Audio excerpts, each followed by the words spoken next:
आज श्री कृष्ण जन्माष्टमी की सबको बहुत बहुत बधाइयां। कृष्ण का जन्म इस चेतन संसार के लिए बहुत बड़े ज्ञान की बात है।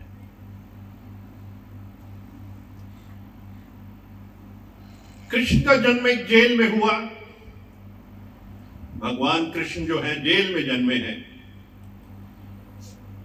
उनके मां बाप के हाथ में बेड़ियां, घोर अंधेरा, पहरेदार, बड़े बड़े लोहे के गेट बंद।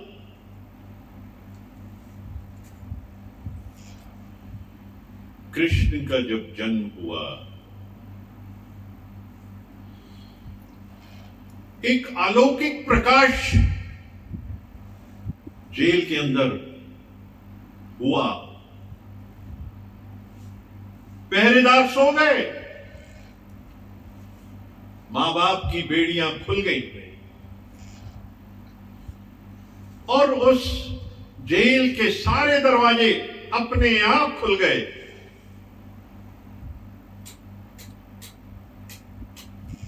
ये है कृष्ण का जन्म। समझें इसको, बहुत गहराई से समझें, बहुत बड़े ज्ञान की चीज है। जब हम भजते हैं, सिमरन करते हैं और चेतन शक्ति जब जागृत होती है, वही कृष्ण का जन्म है। जब चेतना जागृत होती है, वही कृष्ण का जन्म है। हर जीव के अंदर कृष्ण का जन्म है। इस जन्म से सारे अंधकार दूर हो जाते हैं। यानी जो विषमताएं हैं, जो धुंधलापन है, जो संसार के प्रति रवैया है, जो हर जीव के प्रति हमारा भाव है, वो सब जो विषता वाला विकारों का जो भाव है, वो गुम हो जाता, उस प्रकाश से प्रकाशमान स्थिति हो जाती है। यानी चेतन शक्ति प्रेजेंट हो गई। और किस तरीके से ये जितने भी विकार हैं भाग जाते हैं, सो जाते हैं। जिस तरीके से चौकीदार सब सो गए, चेतन शक्ति के आते ही वो निश्चेतन अवस्था में चले गए, सो गए। और ऐसी अवस्था में जब चेतन शक्ति जागृत होती है, कास्ट क्रीड का कोई भाव नहीं रहता। हर एक है, हर जगह समानता है, कोई विषमता नहीं। हर एक जीव भगवान है। इस धरती पे जितने भी जीव हैं भगवान स्वरूप हैं।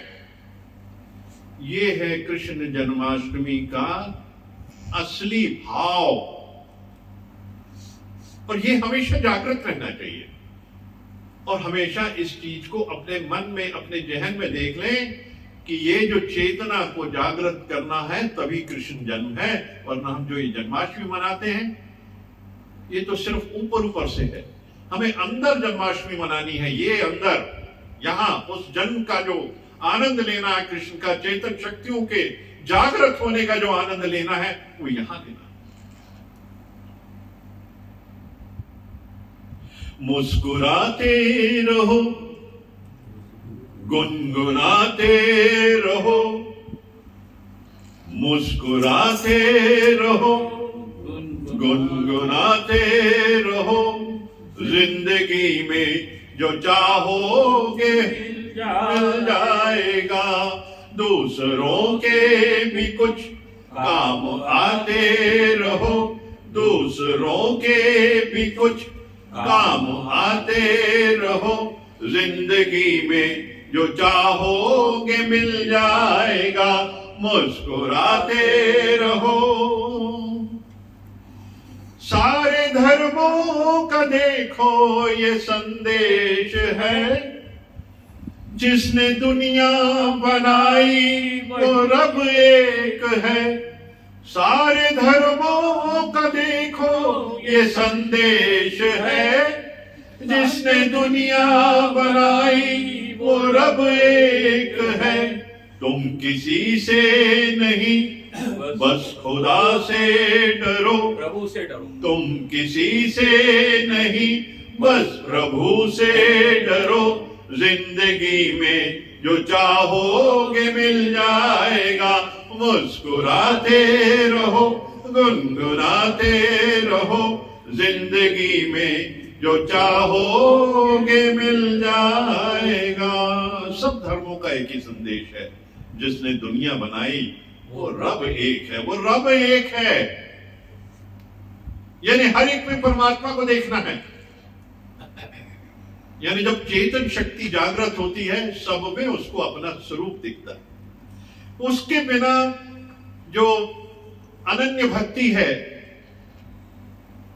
उसको पाने के लिए अंदर जागृत करो सबसे पहले उसको, उस चेतन शक्ति को, तब वो तीसरी आंख खुलती है और सब जीव एक दिखते हैं, अपना स्वरूप दिखते हैं।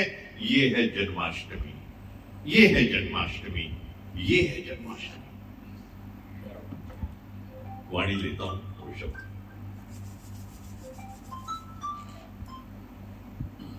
भले ही वो अज्ञान करें, पर तुम उसको भगवान देखो। अज्ञान क्या है? मैंने अपने आप को नहीं जाना, मैंने अपने आप को नहीं पहचाना। मैं कौन हूं, मैं कहां से आया हूं, मेरा मकसद क्या है जीवन का। ये अज्ञान है। ज्ञान क्या है? कि मैं वो शक्ति हूं, मैं वो एनर्जी हूं जो सब में है। मैं उस परमात्मा की वही एनर्जी हूं, जो परमात्मा में एनर्जी है, मैं वही एनर्जी हूं। ये प्योरिटी, प्योरिटी ध्यान देना है। जब अंदर चेतन शक्ति जागृत होगी, वो एनर्जी जागृत होगी, तो सब में वही एनर्जी नजर आएगी, सब में वही एनर्जी नजर आएगी। क्योंकि जब हम चश्मा हरा पहन लेते हैं तो हमें सब कुछ हरा दिखता है, हर एक चीज हरी दिखती है। तुम्हारा लक्ष्य निर्धारित है, हमको निर्धारित करना है, क्योंकि धरती पे आए हैं एक ही लक्ष्य है कि मैं कौन हूं, कहां से आया हूं, मेरा काम क्या है, मुझे करना क्या है, मकसद क्या है। इसको सबसे पहले जानना जो बुद्ध ने खोज की, जो भगवान बुद्ध ने खोज की, कि क्या धरती पे मैं आया हूं, मेरा कोई तो मकसद होगा। हमारा और आपका जो जन्म हुआ, कोई तो मकसद होगा, कोई तो तात्पर्य है। बिना कारण के कोई चीज नहीं होती इस धरती के ऊपर, क्योंकि स्थान, परिवार, ये सब निर्धारित करके एक जीव धरती पे आता है। और जीवन, कितना जीवन जीना है, ये भी निर्धारित है, जिसको हम और आप नहीं समझ सकते कि हमारा कितना जीवन है, कोई नहीं बता सकता। आज है और इसी सेकंड, अगले सेकंड में नहीं है, ये भी कोई नहीं बता सकता, क्योंकि जीवन इतना ही है, ये सब तय है। तो जब हमारी आधी जिंदगी कट गई, अगर आज हम बैठे हैं और कुछ बची है, तो क्यों ना हम उस चेतन शक्ति को जागृत करें, ताकि उसकी किताब में मेरा नाम लिख जाए, जिसकी किताब में और जिसके घर मेरे को जाना है वहां मेरा नाम लिख जाए। संसार में तो मैंने बहुत कुछ कर लिया, बहुत कुछ पा लिया, अब वक्त ये है परिवर्तन का।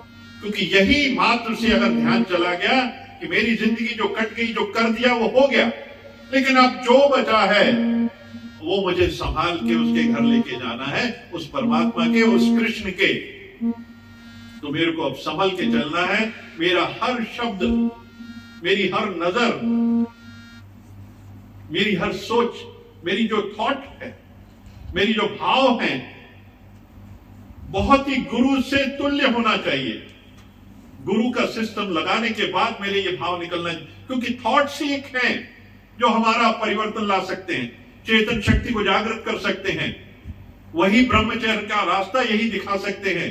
यानी जब परमात्मा की तरफ चल पड़े तो तुम ब्रह्मचारी हो गए, हम सब ब्रह्मचारी हो गए। क्योंकि जब आप परम शक्तियों की तरफ चलते हैं, चेतना जब जागृत होती है, जब हमारे भाव जागृत होते हैं उस तरफ चलने के लिए, हमें महसूस होता है कि जब तक इसका ज्ञान नहीं मिलता, और ज्ञान कहां मिलता है? गुरु के दर पे। इसके अलावा कोई समझा नहीं सकता।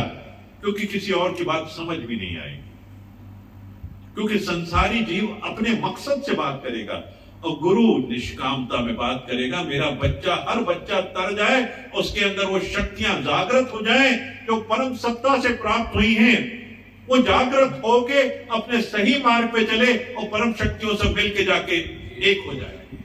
क्योंकि हमेशा ये समझे, बारिश का पानी किस तरीके से समुद्र का पानी वाष्प बनता है और उससे बादल बन जाते हैं, और ये बादल विचरण करते हैं, पहाड़ों से टकराते हैं और बूंदों में, पानी में परिवर्तित हो जाते हैं, फिर किस तरीके से नालों से, नदियों से बहते बहते बहते फिर समुद्र में जाके एक हो जाते हैं। ऐसे ही हर जीव का जीवन इसी तरीके से उस परम सत्ता से आए हैं, उस परम सत्ता से आए हैं और वहीं जाके मिलना है। जनाजे को मेरे वो रुकवा के बोले, जनाजे को मेरे वो रुकवा के बोले कि लौटेंगे कब तक और कहां जा रहे हैं। तो आवाज आई, जिंदगी की सजाए यहां काट कर जहां से चले थे वहीं जा रहे हैं, वहीं जा रहे हैं, वहीं जा रहे हैं। ये है कृष्ण जन्माष्टमी। ओम हरि ओम, ओम हरि ओम, ओम हरि ओम।